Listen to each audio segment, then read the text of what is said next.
हाय दोस्त, आइए आप लोगों को मिलाते हैं इंजीनियर अभिषेक जी से, जो कि एक कोचिंग डायरेक्टर हैं। आइए इनसे कुछ इनका इंटरव्यू करते हैं। आइए इनका इंटरव्यू लेते हैं। तो वैसे अभिषेक जी, आप पर्टिकुलर कहाँ के रहने वाले हैं? हेलो दोस्तों, हेलो व्यूअर। हम बिहार के जहानाबाद डिस्ट्रिक्ट के रहने वाले हैं। मेरा वहाँ पे घर आरपत मुलाचल मोड़ में है। तो अभिषेक जी, आपकी स्टडी कहाँ से हुई? तो देखिए, मेरा 10th और 12th तो जहानाबाद डिस्ट्रिक्ट से हुआ। फिर उसके बाद हमने अपना ग्रेजुएशन, जो अपना इंजीनियरिंग का डिग्री, बीई का डिग्री पुणे से किया, सीकर कॉलेज से। फिर उसके बाद हमने गेट क्वालिफाई किया। फिर हमने आईआईटी गुवाहाटी से एमटेक किया। तो ऐसा अभिषेक जी, आप बताना चाहेंगे कि जो ये कोचिंग और कॉलेज दोनों बंद चल रहा है, तो इस पे आप क्या कहना चाहेंगे? देखिए, कोचिंग और कॉलेज ऐसा है कि अब गवर्नमेंट हर एक कुछ ना कुछ टाइम के बाद अपडेट लेके आ रही है। बट ये है कि गवर्नमेंट को थोड़ा और अपडेट फास्ट करना चाहिए। कोचिंग के फील्ड्स में जितने लोग जुड़े हुए हैं, जितने भी टीचर हैं, तो उनको एकदम से जल्दी से जुड़ना चाहिए इस सेक्टर में। क्योंकि जितने जल्दी कोई भी काम फास्ट होगा, उतना आपका क्या हो जाएगा, उतना प्रोडक्टिविटी बढ़ेगा। सो जितने भी कोचिंग के फील्ड में टीचर्स हैं, जितने मेंबर्स हैं, कलीग्स हैं, स्टाफ है, उन सारे लोगों को यही करना है कि अब जल्दी से जल्दी सारे बच्चों का जो करियर है आपका आगे अच्छे से बिल्ड करें। तो सबको साथ लेके, क्या गवर्नमेंट चाह रही है, उनके क्या नॉर्म्स है, उनके क्या रेगुलेशन है, उनके क्या अपडेट्स है, उनके क्या चेंजेज है, तो जितने भी तरीके से उनके, हम लोगों को क्या करना है, उनका साथ देना है। सो हम लोग को गवर्नमेंट को साथ देते हुए, हम लोग स्टेट गवर्नमेंट, सेंट्रल गवर्नमेंट, सारे लोग साथ देते हुए आगे बढ़ेंगे। तो अभिषेक जी, वैसे आप बिहार के रहने वाले हैं ना? जी तो वहाँ के पॉलिटिक्स के बारे में आप कुछ टिप्पणी करना चाहेंगे? जरूर। देखिए, अभी बिहार में जो है आपका इलेक्शन जो है 28 अक्टूबर, जैसा मैं देख पा रहा हूँ, फेज 1 है। फिर आपका फेज 2 जो है आपका नवंबर 3 को है, और फेज 3 आपका नवंबर 7 को है। और आपका जो रिजल्ट जो है आपका 10 नवंबर को है। तो देखिए, बिहार की राजनीति ऐसा है कि आपका कह सकते हैं कि कभी जदयू, कभी आपका आरजेडी, और कभी एलजेपी, जो मिक्स एक तरीके से पॉलिटिकल बैकग्राउंड वहाँ पे रहा है।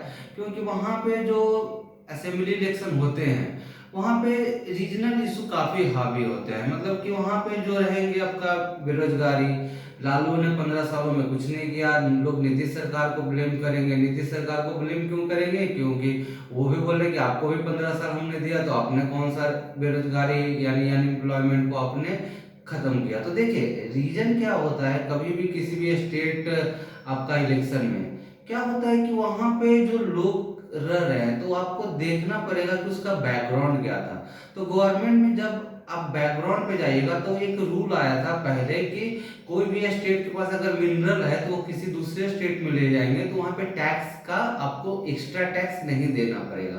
तो देखिए, अब हमारे पास पहले तो जब 2000 के पहले जब बिहार झारखंड एक थे, तो कोयला तो ऑब्वियसली बात है, एक संसाधन था, हम लोग के पास मिनरल था। बट अब मिनरल आप दूसरे मुंबई ले जा रहे हो, दूसरे स्टेट में ले जा रहे हो, और वहां पे आप स्टेट गवर्नमेंट को टैक्स भी नहीं दे रहे हो। तो वहां से क्या हो जाएगा, स्टेट आपके पास पैसे नहीं आएगा। जब पैसे ही नहीं आएगा, तो कोई कैसे ग्रोथ करेगा? लोग ब्लेम करते हैं वहां पे इंडस्ट्री नहीं है, सॉफ्टवेयर की इंडस्ट्री नहीं है, कोई भी अच्छे कॉलेजेस नहीं है, बहुत कम है। आईआईटी पटना है, एम्स है, बट क्या है, लिमिटेड रिसोर्सेस है, जहाँ पे आप वहाँ पे एक और फैसिलिटी होनी चाहिए, जो एड ऑन होना चाहिए था, उस रिस्पेक्टिव में नहीं है।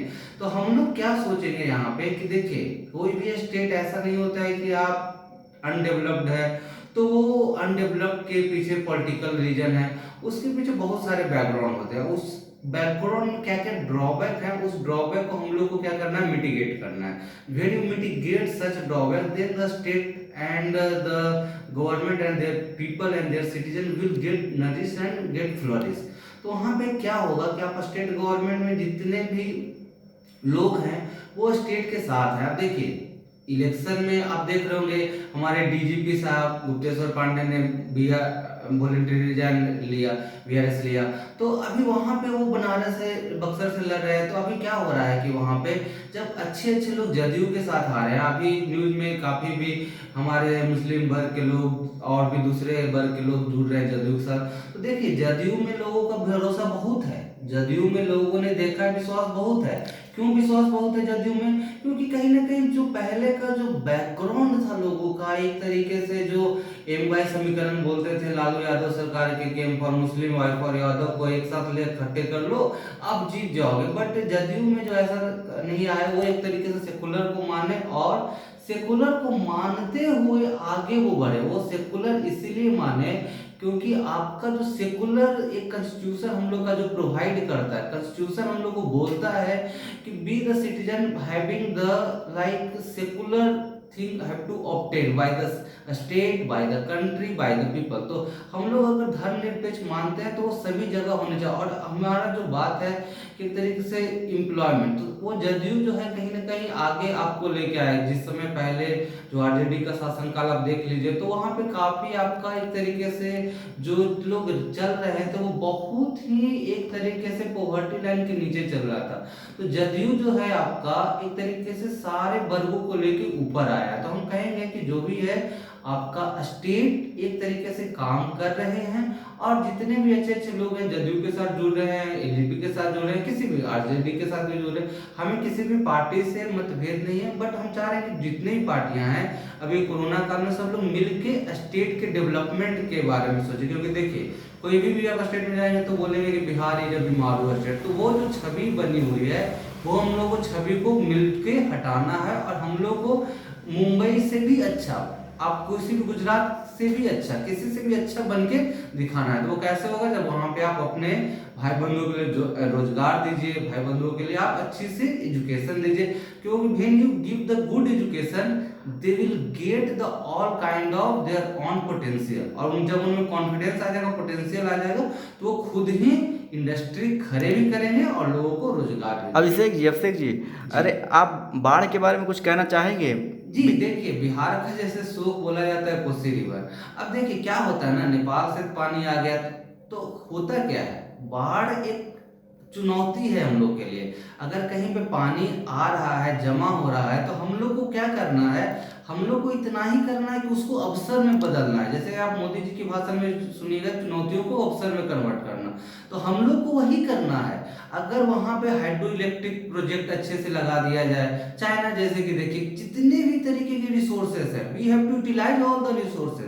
when you utilize all the resources then only the state can develop with full potential। आप स्टेट को सोचिए कि अगर बाढ़ आ रहा है तो उसके जो पानी है, आप बोलते हो कि वाटर को हार्वेस्टिंग करें, तो वही पानी को आप स्टोर करिए। वो पानी को स्टोर करने के बाद आप क्या करिए, ड्रिप इरिगेशन यूज करते हैं।